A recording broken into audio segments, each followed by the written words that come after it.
La Russie vient d'annoncer pour la première fois l'installation de sa première base militaire en Afrique et sans surprise, cela se passera en République centrafricaine.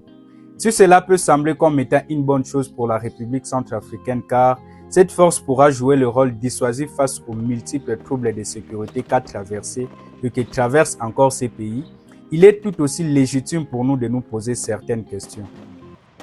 Vous savez que en fin décembre, la République centrafricaine a fait face à la rébellion développée par l'ancien président Bozizé et qui voulait empêcher les Centrafricains d'aller au vote. Et cette rébellion a poursuivi son action jusqu'à Bangui le 13 janvier pour déstabiliser les institutions de la République.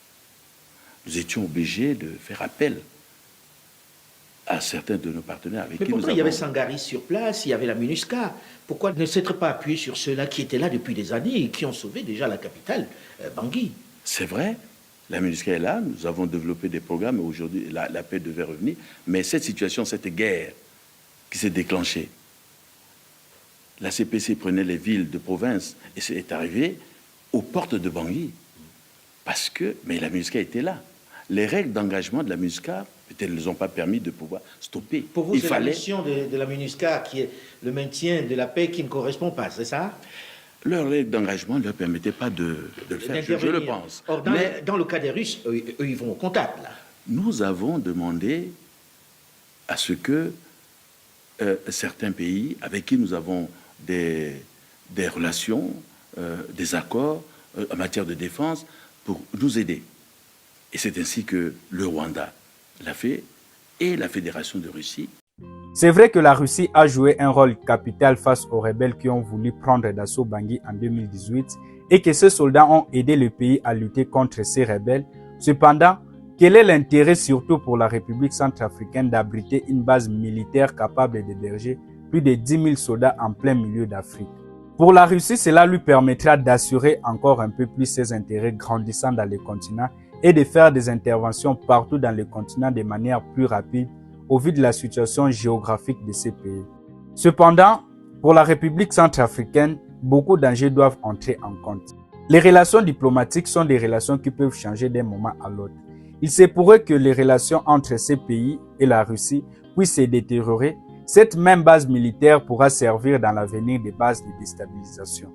Nous l'avons constaté pour la France dans le Sahel qui s'est érigée comme étant une menace pour la population qu'elle était censée protéger lorsque les relations se sont détériorées entre la France et certains pays de la région, notamment ceux qui composent l'AES. D'ailleurs, les forces françaises ont ainsi été accusées d'entretenir le terrorisme pour des raisons d'intérêt économique. C'est pourquoi il est préférable que dans les clauses du contrat qui a permis l'installation de cette base, que ces contrats soient délimités dans le temps et qu'en parallèle, les forces de sécurité centrafricaines prennent de l'expérience dans la formation auprès des forces russes. De cette manière, ils pourront capitaliser sur la présence militaire russe dans leur pays à travers le temps et reprendre à 100% en main la sécurité de leur État de manière progressive. Cela permet non seulement d'éviter de se retrouver dans une situation de dépendance continue, mais de prévenir tout risque futur du chantage politique ou géostratégique. Ils pourront tant qu'on y est profiter de cette période afin d'investir dans leur sécurité et de renforcer leur capacité militaire, en l'occurrence dans la production de certains objets ou matériels militaires comme des cartouches par exemple. Il n'est pas préférable pour les pays africains de quitter un maître pour un autre, aussi bon soit-il, mais que les relations entre les États africains et les puissances mondiales puissent être aperçues comme étant des relations de partenariat basées sur d'intérêts communs. Merci d'avoir suivi cette vidéo et je vous dis à très bientôt.